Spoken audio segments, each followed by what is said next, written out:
Hi guys, I am in a fix and would like to know everyone's opinion. My name is Gigi, 27, and I have a 7-year-old daughter, Naomi. I was married to my ex-husband, Jack, 30, for almost 8 years. When I was 2 months pregnant at the time with our second child, I found out that my ex-husband was cheating on me with his co-worker, Suzanne, 28, when I accidentally came across their text messages on his phone. When I confronted him about it in tears, Jack finally told me that Suzanne was also pregnant with his child. Hearing his words, I was so shocked that I almost fainted. My husband and I had several fights, and despite my ex-mill coming to take care of me during this time, I was so stressed out that I eventually miscarried. When my ex found out that we had lost the child, he didn't even hesitate. Instead of grieving with me or comforting me, he left the house to be with Suzanne, blaming me for the loss of our child. I was devastated and cried for days. Thankfully, my ex-mill stayed with me throughout this time and took care of my daughter Naomi so I could grieve in peace. Jack and I had a nasty divorce where he refused to pay me child support, but eventually, the court forced him to do so. Throughout the divorce, Jack made it very clear that he didn't want to be involved in either my or Naomi's life any longer. He gave up full custody to me, which absolutely broke my heart for my daughter, but there was nothing that I could do. The only thing he has ever done is pay child support every month. He has never made any attempts to visit or get to know Naomi. Eventually, I found out that Suzanne gave birth to his son, and they have been together ever since. Throughout all this, my parents and my ex-mill were there for me each and every day.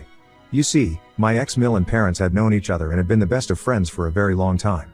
This is how me and Jack first met each other, through our parents, and eventually started dating. When Jack's mom, my ex-mill, first found out that Jack had cheated on me, she was extremely upset at him and showed her support for me. She and Jack fought a lot regarding his affair, and she vowed to never speak to him again when she found out that he was leaving me. She also warned him that she wanted nothing to do with his affair partner and their child. I know it's shocking, but my ex-mill kept that promise until the day she died. She refused to speak to Jack even when Jack begged her to visit him and his son with his affair partner. Suzanne was extremely jealous of me and my child because she was never considered family by my ex-mill. When my ex-mill first came to support me, she faced a lot of backlash from her family. You see, Jack had lost his father a few years ago, so his relatives tried to convince ex-mill to forgive him. They told her that Jack was her son, so she should let bygones be bygones and visit his child. My ex-mill firmly refused. When Suzanne gave birth to Jack's child, his relatives rallied around him despite knowing that he had cheated on me. They didn't even bother to care or check on me and my child.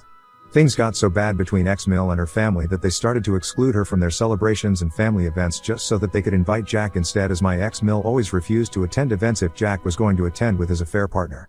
I always felt bad for my ex-mill because of this, but she assured me that I was like her child too, and she didn't mind if her relatives dropped her. I am extremely grateful that I had a woman like her as my mother-in-law, because it's rare to be loved and supported this much.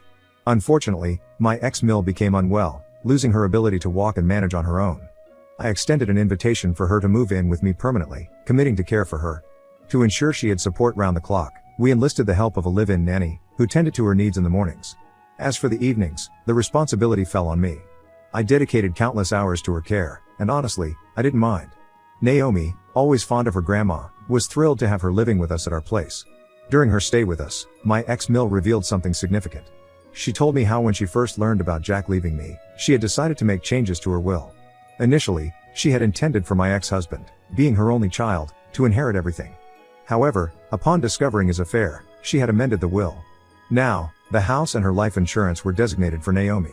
She had also added me in her will to receive a large portion of her money and her family heirloom. It was a gesture that held both honor and trust. Her wish was for me to safeguard these possessions, passing them down to Naomi when the time was right. The idea that a piece of her, and perhaps generations before her, would continue in our family brought a profound sense of connection. My ex-husband was going to inherit her car and his dad's entire art collection. Until my daughter turns 18, the money would be in my trust. If I passed away, my parents would take care of it. As she disclosed the details, a mix of emotions washed over me. Shock, gratitude, and a hint of sadness lingered in the air. Knowing that she recognized the hardships we endured and wanted to secure Naomi's future filled me with appreciation. I assured my ex-mill multiple times that she could change the will again if she wanted to include Suzanne and their affair child. I emphasized that I would never hold a grudge against her, as Suzanne was his wife now, but my ex-mill reiterated that she only recognized me as her son's wife despite our divorce. Hence, she felt Naomi was the rightful inheritor of her home to carry forth the family legacy. I understood where she was coming from and accepted her decision. Throughout her stay with me, Jack never bothered to call and ask about her health. Despite our differences, I would have had no issues if he had come to check up on her, but he never cared how to do so. One day, my ex-mill had breathing difficulties and I had to rush her to the hospital. I was afraid something might happen to her. While my dad took care of Naomi, me and my mom spent the entire night at the hospital praying she would get better. Luckily, she did, and we could take her home. After this health scare, I didn't want my ex-Mill to pass away without Jack even making amends with her. Keeping our differences aside, I called him begging him to visit my ex-Mill. I told him how her doctor had warned us of her condition and I was afraid that she wouldn't survive for long. Instead of being concerned for her, Jack started to argue about how his mother had never bothered to form a relationship with Suzanne. I beseeched him to keep his ego aside for the sake of his mother. He argued that he had a busy schedule and couldn't spare much time.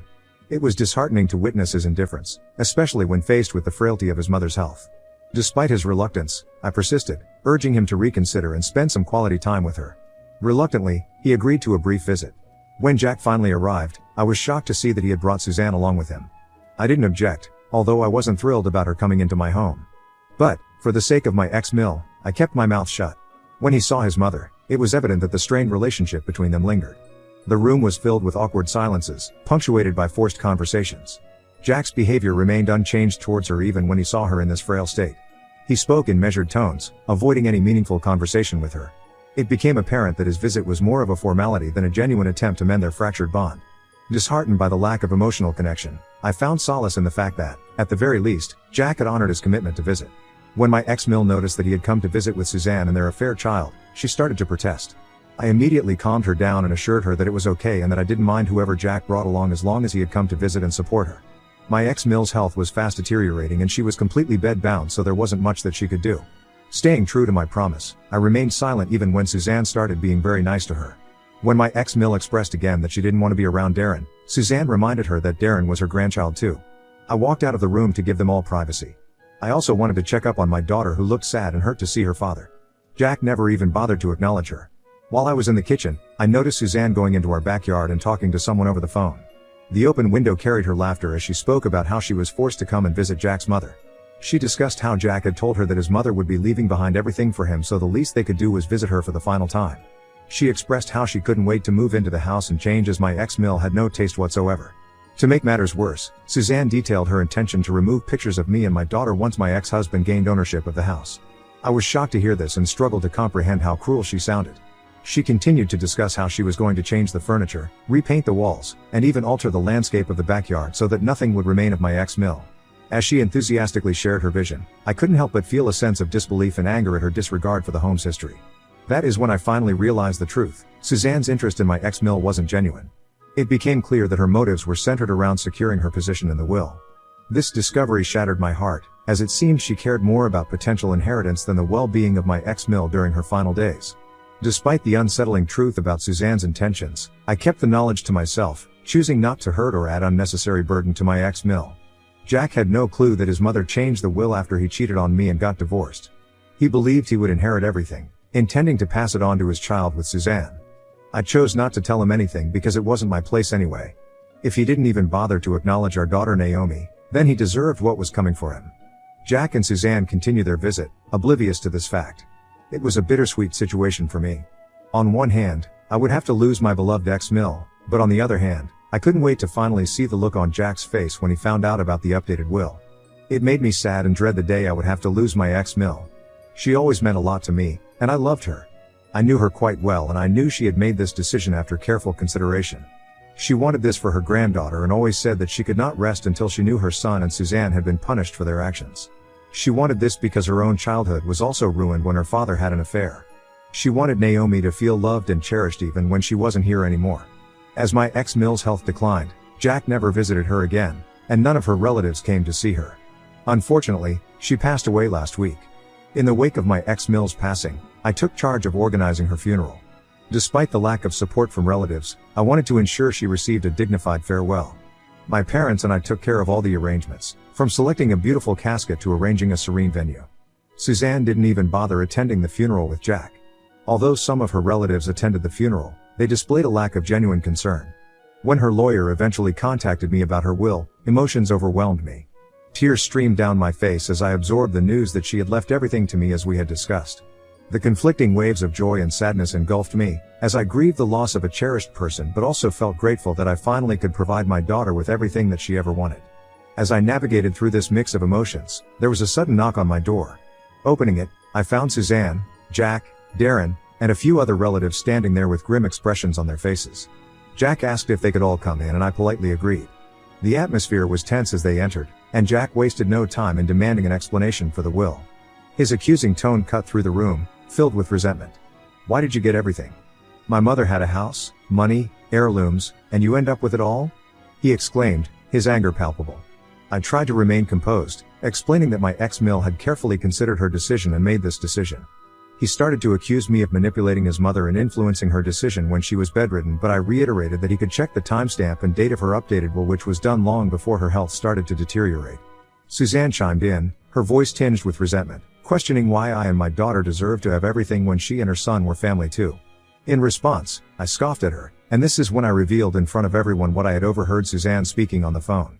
Her eyes widened as she realized that I remembered word for word about what she had spoken about Jack's mother. Jack looked at her in surprise as the reality of Suzanne's intentions dawned on him. Suzanne was caught off guard and attempted to deny my claims, accusing me of making things up to divide the family.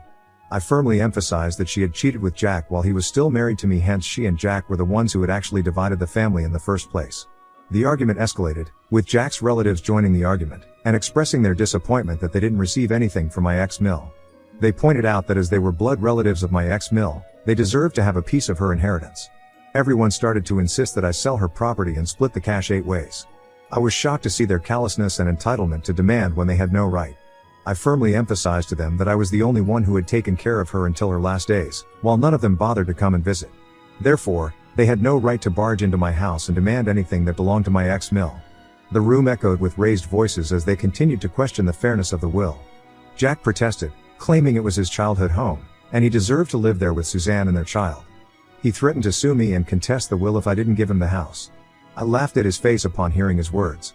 Jack seemed surprised by my reaction as I went on to remind him that he had been a neglectful son to his mother and never bothered checking up on her. I reminded him that it was only when I begged him to visit her did he finally came to check up on her one time. I told him that he was welcome to try and sue me for wasting his money if he wanted that. Her lawyer had already informed me that the will was ironclad, and there was nothing he could do. Naomi was her grandchild, and I was her daughter-in-law who loved her and took care of her, so she had rightfully left us everything. This is when Suzanne began begging, urging me to stop being so selfish and consider their son Darren. She continued to emphasize how Darren deserved to have a good life like Naomi. I agreed with that sentiment but questioned whether she never cared to think about my daughter Naomi and how my ex-husband treated her all these years. Naomi was his child too, yet he chose not to be a part of her life. I made it clear to Suzanne that she could beg all she wanted, but I was never going to give her or her child anything. I asked everyone, politely but firmly, to leave my house and let me be. I reminded them they were welcome to go through the contents of her will with her lawyer again if they pleased, but I was done with this discussion. I knew there was nothing they could do, otherwise, they wouldn't have come to me with anger and demands. I shut the door in their faces, feeling satisfied that I had stood my ground and respected the wishes of my ex-mill. Since then, I have continued to receive calls and messages from Jack. He passionately keeps expressing his disdain for me, insisting that if I possessed any shred of decency, I would hand over everything that, according to him, rightfully belongs to his family and not to me and Naomi. So Reddit, am I the asshole for not giving in to the demands of my ex-husband and his family? Update 1. I thought this post would attract just a handful of people, but wow. Thank you all for listening to me and giving me your suggestions and advice. As for those who are angry at me for not asking my mill to include my ex's new child and Suzanne, I did try, but this was completely her decision. For now, I can't do anything about that anymore. You can call me selfish, but I refuse to part with any of the inheritance. I am going to put myself and my daughter first. I do resent Jack and Suzanne because they broke my heart and their affair contributed to my miscarriage. While I was broken down, Jack added to my grief and heartbreak by leaving with me for her. My ex-mill made a conscious decision to not include the affair child and Suzanne in her will. She had plenty of time to update the will if she would have wanted it, yet she didn't. I do pity the affair child, but it's not my responsibility. Just for a clearer understanding based on what I know, my ex-mill had her whole childhood ruined because her father made his affair children his top priority. I guess this is why she wanted nothing to do with Jack and his affair child. Jack obviously knew all this, yet he chose to do this to her. Despite this, my ex-mill left him his dad's entire art collection, which will fetch him thousands of dollars, so he can definitely take care of Suzanne and their affair child pretty well. The people who are coming at me in the comments would not be half as civil as me if anything like this happened to them, so I will absolutely not back down and give in to Jack's demands. Naomi is Jack's child too, yet he is more concerned only about his affair child. He never bothered with being a good father to Naomi, so he doesn't deserve to get anything from us after what he has put us through all these years. Update 2. The tension between Jack and Suzanne has continued to loom large. Their relentless demands and accusations have strained my peace of mind. Yesterday, Suzanne called me out of nowhere. I didn't even have her number saved, so I picked up the call unknowingly. Her tone was hostile from the get-go. She started to accuse me of being a greedy gold digger, claiming I stole everything that should have been theirs. She told me that she was glad Jack had left me after the miscarriage because I didn't deserve to be his woman. I was in the middle of work, so I was quite taken aback by her aggressive tone. I calmly explained to her that my ex-mill was the one who had made this decision, and I did not orchestrate anything. Suzanne, however, wasn't having any of it. She continued to berate me, questioning my integrity. I firmly reminded her that she never had a relationship with my ex-mill when she was alive, so it was absurd for her to demand anything that belonged to her. Suzanne then started threatening me and my child, saying that if I didn't give Jack a part of my inheritance, she would find a way to reach out to my child and tell her the truth about me. This crossed a line for me. I immediately told her that involving my child was unacceptable, and if she even came near her, I would have her arrested. I already had evidence from her multiple text messages troubling me, and getting a restraining order wouldn't take long. I also reminded her that I could play the same game by reaching out to her boss and showing them evidence of how she was threatening me. This seemed to shut her up. I cut the call and called Jack immediately. I informed him about what his wife had told me and reiterated the same thing about involving the police if this continued. He backtracked, expressing shock that Suzanne had threatened Naomi. He started to apologize on her behalf, but I cut him off. I firmly told him that I didn't owe him anything and that I was going to take what his mother had left for me. He could cry all he wants, but it belongs to me, and he can't do anything about it. I warned him that the next time he contacts me or if his wife ever contacts my child, he will face serious legal consequences. Since then, surprisingly, my phone has been quiet. I plan to stand by my words if Suzanne or Jack ever dare to contact me again. Update 3, it's been 2 months since my last update. I have continued to receive hundreds of requests for me to update my story, so here it goes. We have moved into my ex-mill's home. As we have settled into her home, I can't help but wish she were still here. I miss her everywhere, in the rooms where we laughed, the backyard where she enjoyed her evenings, and in the kitchen where we shared countless conversations. Her presence lingers in every corner of the house that once echoed with her warmth.